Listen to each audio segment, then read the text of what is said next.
Sup, you beautiful bastards. Hope you've had a fantastic Tuesday. Welcome back to the Philip DeFranco Show. Buckle up, hit that like button, otherwise I will punch you in the throat, and let's just jump into it. The first things we're going to talk about today are internet-y and entertainment news. First up, we have TikTok's most followed star, Charli D'amelio. Although, to be fair, she's very massive everywhere right now. And she was in the news for two reasons. One, she is kind of, and I don't know if she at this point kind of feels like she's been forced into this. She's become one of the bigger faces regarding talking about mental health and social media and anti-bullying. And today, yet again, we found her name in headlines, face in articles on this topic. This after she posted and then quickly deleted a TikTok where it features her and there's a myriad of hate comments with the audio playing behind it saying, "I'm just a kid." Right? This is likely just a small example of what she gets every single day. Barb's about her worth as a person, her body, her looks. And even though she deleted it and we don't know why, whenever you're kind of in a privileged position, sometimes you hate complaining. I still think it's incredibly important to raise awareness that this happens even with the people that are in privileged positions. Like she was just this 15, now 16-year-old dealing with the internet telling her she's a garbage person every day. And I know it's very easy to go, well, that comes with the territory, but it's still not okay or normal. And yeah, in addition to this just being a story, I mean, for me personally, watching that video, it was genuinely heartbreaking. All right, so there's that, and of course, I'd love to know your thoughts there, but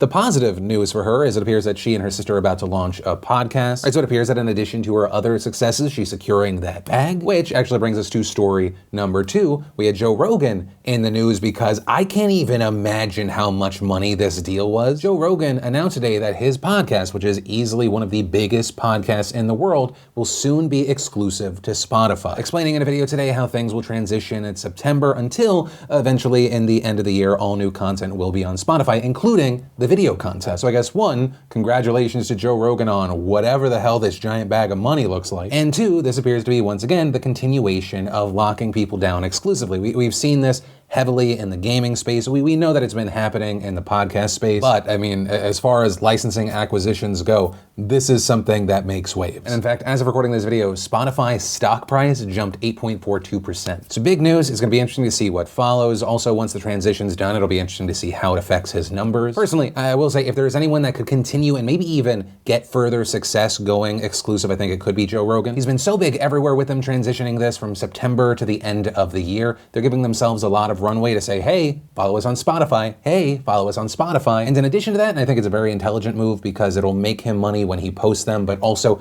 it is essentially a big advertisement. He will still be uploading clips to YouTube. Also, Spotify, in case you're interested, I'm also open to a deal like this. I'm kidding, unless. But I guess the question here is for those who listen to the Joe Rogan Experience, will you follow over to Spotify? And then we have the news surrounding Justin Bieber and Ariana Grande being accused of fraud. So here's what happened. On May 8th, those two singers released their charity collaboration song called Stuck With You. And at the same time, 6ix9ine drops his new single, Gooba. And connected to those songs being released, you had fans for those artists waiting to see where those songs would fall on the Billboard charts. And so what we ended up seeing last Friday is 6ix9ine posting a video to his Instagram accusing Billboard of manipulating the streaming numbers. What I'm about to show you is a forecast, right, of what every label in the world gets. Atlantic, Interscope, Republic, Columbia, Sony, Universal Music. Every label gets this, right? Number 1, Doja Cat, Say So. Number 2, 6ix9ine, Gooba. Number 3, The Weeknd, Blinding Lights. 4, Megan Thee Stallion. Number 5, Ariana Grande was Stuck With You. And in this video, he notes something as suspicious activity. Last night, last second, like last hour, Stuck With You by Ariana Grande submits 60,000 units out of nowhere, completely out of nowhere. And he even said that Sony and Universal Music asked for an audit of Billboard's data because they were suspicious of potential manipulation. Right, so that's all out there. We then fast forward to Monday and the public officially learns that Stuck With You debuted at number 1, with Gooba by 6ix9ine landing 2 spots below at number 3. But shortly before this chart was revealed, 6ix9ine took to Instagram again to accuse Billboard of lying and being corrupt. So listen, I want the world to know that Billboard is a lie. You can buy number 1s on Billboard. They purchased half of those things with 6 credit cards. When we asked where was those 6 credit cards linked to, Billboard said we can't disclose that information. He also goes on to say that not all of his streams were counted. Billboard illegally disqualified 20 million streams so it can drop down, and the people who bought the number 1, which was Stuck With You, can go to #1. He also posted another video directly addressing Ariana Grande, clarifying that his frustrations are with Billboard, not her, but still at the same time stressing that they both come from different backgrounds. You know, he plays an old clip of himself to show how he found success despite growing up under difficult circumstances, then showing clips of Grande acting on Nickelodeon, you know, suggesting her early beginnings were not as hard. And you know, with these accusations, it sparked a lot of conversation online, even prompting Grande, Bieber, and their manager Scooter Braun to respond. In a lengthy post, Grande thanked her fans for the success of the song, but noted that numbers have never been the driving force behind anything she does, then saying she has to address the drama because this has gone a little too far, saying my fans bought the song, Justin's fans bought the song, our fans bought this song. Never more than 4 copies each, as the rules state. They are ride or die motherfuckers, and I thank God every day that I have them in my life. And adding, I know, sales count for more than streams. You cannot discredit this as hard as you try. It's anybody that is displeased with their placement on the chart this week or who is spending their time racking their brain thinking of as many ways as they can to discredit hardworking women and only the women for some reason, I ask you to take a moment to humble yourself. Be grateful you're even here, that people want to listen to you at all. I've had a lot of almost #1s in my career, and I never said a goddamn thing because I feel grateful to even be here, to want to be heard at all, and you should feel that way too. We also saw Bieber following up on his Instagram story saying that 6ix9ine is counting his global streams in his records when Billboard only looks at domestic streams. Also saying that those 60,000 units were reported late because they chose not to disclose their numbers until the end of the week, with Bieber saying that's called strategy, with Bieber also calling the claim about 30,000 units being purchased on 6 credit cards a lie, and adding, finally, this is my song with Ariana Grande, and I'm honored to work with her to help raise money for a great cause. If you're gonna say her name, make sure you say mine because it's our song. And then finally came Scooter Braun, who in addition to reiterating the points that we saw from Grande and Bieber, he ended up actually turning the tables on 6ix9ine, noting that yes, there was an investigation, but it was into a video that had 6 times the amount of paid bot activity than the normal video. That video is not ours, right? And so this seemingly in reference to the rumors that 6ix9ine used bots to improve his YouTube numbers. We also saw Billboard responding, and I'll kind of give you the TLDR here because they covered a lot of points. They noted that their post-audit number excluded streams that did not meet long-standing charting parameters such as US-based only plays, minimum play length, excessive plays, and lack of user verification. They also stressed that the forecast 6ix9ine review did not come from Billboard. They also disputed the claim about 6 credit cards, and in response to 6ix9ine's claims that Billboard would not disclose information about data when asked, they said that Billboard was open about all information pertaining to Gooba, but it could not provide granular detail on a title to anyone but its content owner. And ultimately, that is where we are with this right now. And of course, with this, I would love to know your thoughts. Do you think that there's something sketchy and nefarious happening with Justin Bieber and Ariana Grande? Or do you think, no, this is actually 6ix9ine just lashing out, trying to make excuses for not coming back? #1, yes, no, maybe so, why not? All the things I'd love to know in those comments down below. But from that, I want to share some stuff I love today, and today in Awesome, brought to you by Scentbird. And Scentbird is the monthly subscription that allows you to try out fragrances and perfumes before committing to one. With more than 600 scents to try from brands like Prada, Gucci, Versace, Rag & Bone, and so many more, you're guaranteed to find the one for you. And the best part is they can all be delivered right to your door for just $15 a month. And also, don't let the word sample make you think that they don't last. Each one of these comes with up to 140 sprays, which is enough for an entire month. You just flip the new fragrance into your refillable atomizer case and you're good to go. And so far from using this service, my favorite is Get a Room from Confessions of a Rebel. I personally enjoy the smell, and my wife said things I can't repeat in a video when I put it on, so you know, that kind of solidified my faves. So yeah, do something a little nice for yourself and everyone else that gets to kind of breathe you in. That's a weird sentence, but it is very accurate. And head on over to Scentbird.com, use code DeFranco at checkout for 30% off your first month sample. It's $10 and boom, you get started. And the first bit of awesome today is a video and a heads up. Tomorrow, my brand new podcast with Casey Neistat goes out on youtube.com/ACW, or for audio, you can go to linkshole.com. And also, for a quick tease, over at youtube.com/ACW clips, I released a clip of Casey talking about the 3 main secrets to his success. You know, just so you can get a taste. Then we got the honest trailer for Trolls World Tour. We also got the fantastic trailer for Space Force, which, I can't wait for this series to come out on Netflix later this month. We got an accent expert reviewing American accents in movies. Architectural Digest gave us an inside look at 9 deluxe California mansions worth a combined $570 million. We got Binging with Babish giving us Troy's Casserole from Community. And if you want to see the full versions of everything I just shared, the secret link of the day, really anything at all, links as always are in the description down below. Then, in the world of politics, I had a number of people requesting that I cover this. I'm taking it, hydroxychloroquine. When? Right now, yeah. Yeah, when? A couple of weeks ago, I started taking it. Because I think it's good. I've heard a lot of good stories. And if it's not good, I'll tell you right I'm not going to get hurt by it. Okay, so hydroxychloroquine here is one of the drugs being investigated as a possible treatment for patients with COVID-19. You know, we've talked about it on the show before, but of course, one of the big things here is it has not been definitively proven to be a safe and effective drug for treating COVID-19. That said, it's not a completely new drug. I mean, even Trump referencing the fact that it's been approved by the Food and Drug Administration to treat malaria, lupus, and rheumatoid arthritis. You know, Trump admitting to, or rather claiming, because I don't know if he's actually taking it. It feels weird that he'd be taking hydroxychloroquine, but he's not wearing a mask, but okay, whatever. That said, the reason Trump's claim stood out is because last month on April 24th, the FDA actually said that it was issuing a safety alert on the drug, saying that both it and chloroquine could have serious side effects and warning people that it should only be taken under the close supervision of a doctor in a hospital setting or in a clinical trial. With the FDA saying that it is aware of reports of and these drugs can cause abnormal heart rhythms and a dangerously rapid heart rate called ventricular tachycardia. Also noting, depending on what other drugs a person is taking or if they have a heart disease, kidney disease, like actually I have myself, that you would be at an increased risk. You also have people pointing to a report from a study of hundreds of Veteran Affairs patients across the country. That study claiming to find higher rates of death in patients taking hydroxychloroquine as opposed to those who were not. But that said, to be clear here, this study has also not been peer-reviewed yet and published in a medical journal. But one of the reasons we've seen people pointing to this is not only what it shows, but who funded it, because it was the National Institutes of Health. Now, that said, yesterday while speaking to reporters, we saw Trump reference and dismiss that VA study. And if you look at that phony report that was put in, that report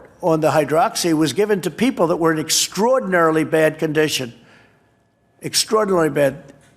People that were dying. Though, here, we haven't really seen any evidence to back that claim up. In this interview, Trump also described the researchers as not big Trump fans. But focusing on that study, researchers did say they adjusted for comorbidities, right? The presence of 2 chronic diseases or conditions in a patient. And that's because patients averaged around 70 years old, and many of them had other pre-existing conditions. But that doesn't necessarily mean they were necessarily in extraordinarily bad condition during the study. And also here, I do want to note that while there are 2 separate studies from France and China indicating that maybe hydroxychloroquine is effective against COVID-19, those studies also faced a number of limitations. 1, both of those studies were very small, and 2, they didn't use proper control groups. And in fact, that French study has even since been discredited. Now, among those pushing back against the president's claim of using hydroxychloroquine himself, we actually saw someone over at Fox News, with host Neil Cavuto saying this. If you are in a risky population here, and you are taking this as a preventative treatment to ward off the virus, or in a worst case scenario, you are dealing with the virus, and you are in this vulnerable population,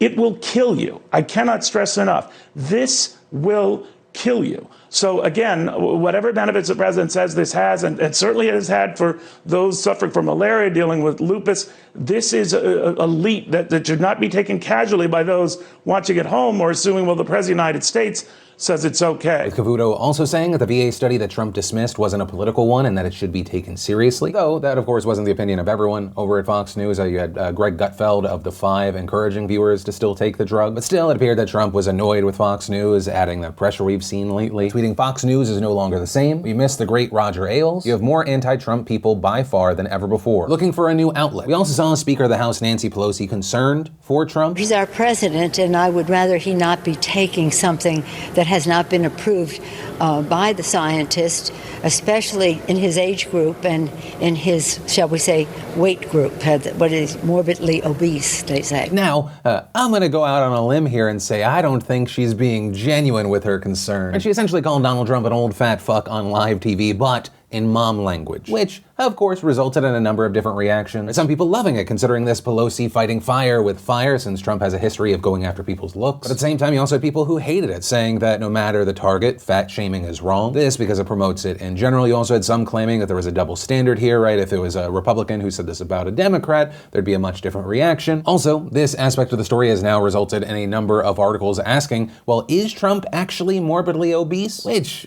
I'm not even gonna jump into, but with all of that said, I do want to pass the question off to you. What are your thoughts on this whole situation? Right, Trump claiming that he's taking this drug, the drug in general, where we're at with it all now. I'd love to know what you're thinking and why in those comments down below. And then the last thing I want to talk about today is a very serious problem with coronavirus testing that's not being talked about nearly enough in mainstream discussion. The fact that there are huge differences and discrepancies with the ways that states are reporting COVID testing, and this is a massively important thing to think about when we talk about testing in the United States. The reporting of testing data is crucial both to politicians and the general public to accurately understand how this pandemic is impacting impacting the state so they can make informed choices about public health, like whether or not to reopen. But what we've been seeing recently is a lot of states, including those with some of the broadest and most aggressive plans for reopening, are being criticized for poor reporting and even in some cases misreporting and misrepresenting testing data. And the most notable of these examples is Georgia, where the State Department of Public Health has had numerous mishaps with reporting and has even recently been accused of sharing misleading data. This because about a week ago, the agency shared a graph on its website showing the number of confirmed cases in the 5 most heavily hit counties over a range of 2 weeks. When you look at the graph, it looks like the cases are steadily declining, but when you actually look at the bottom axis of the graph, you see that the dates aren't in order at all. It goes from April 28th to April 27th, then to April 29th. At one point, it even jumps from May 7th to April 26th, then back to May 3rd. And what's more is that the colored bars, which represent different counties, were also arranged in different orders on different dates, which also contributed to the appearance that the graph was showing declining data. And according to an analysis of the data by the Atlanta Journal-Constitution, in fact, there was no clear downward trend. The data is still preliminary, and cases have held steady or dropped slightly in the past 2 weeks. So with this, there was a ton of backlash. The health department eventually updated the graph. You had Governor Brian Kemp's office issuing an apology. Writing on Twitter, the x-axis was set up that way to show descending values to more easily demonstrate peak values in counties on those dates. Our mission failed. We apologize. It is fixed. But then at the same time, the state's health agency had a different explanation, with a spokesperson telling the AJC that the chart was incorrect because of an error in how it sorted dates. But it's also not the first time that that health department has made a really significant reporting error. In fact, according to reports, observers have noted sloppiness in case counts, death counts, and other measures that are fundamental to tracking a disease outbreak, with it also being reported that in recent weeks, issues with the department's data caused confusion over whether novel coronavirus deaths had topped 1,000, and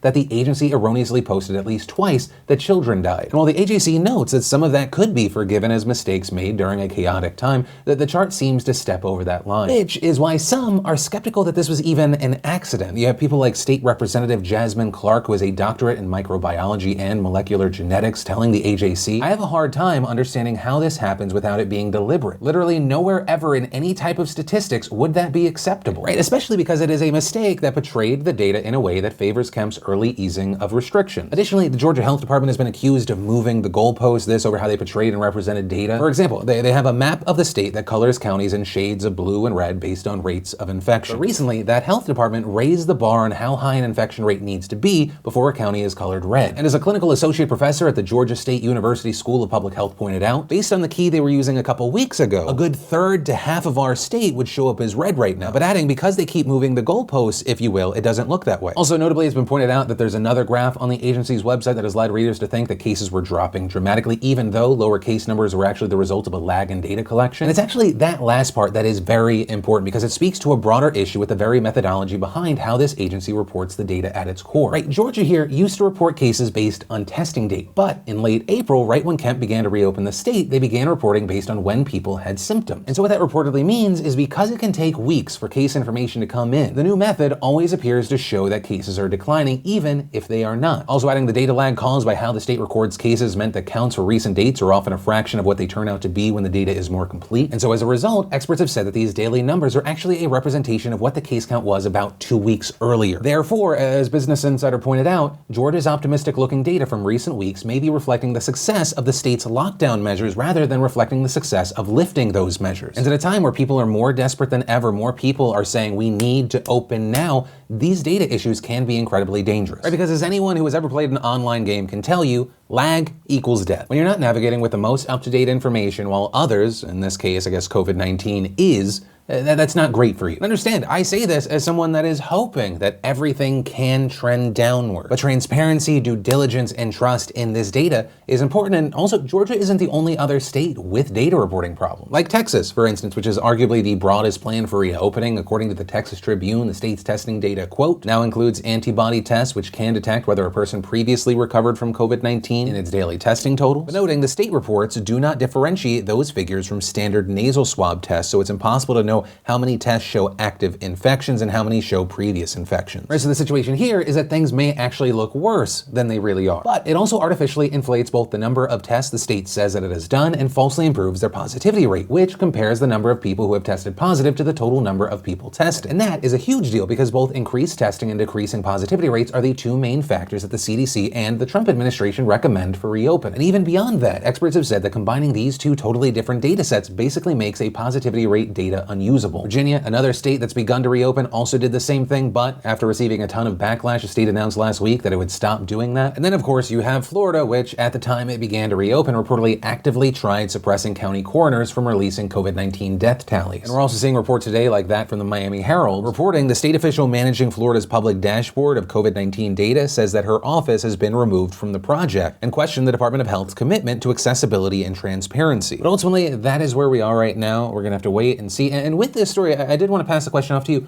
What are your initial thoughts about everything? Given what we've seen, what we're kind of talking about, do you trust the data? Why not? And that is where I'm going to end today's show. And hey, as always, thanks for watching, liking, being a part of the conversation in those comments. Also, if you're new here, you want more of my dumb face spewing the news at you, you hit that subscribe button. Definitely then tap that bell to turn on notifications. Also, if you're looking for more to watch after today's show, you can click or tap right there. I got you covered. But with that said, of course, as always, my name's Philip DeFranco. You've just been filled in. I love yo faces, and I'll see you tomorrow. I hope you liked this video. Subscribe if you like it.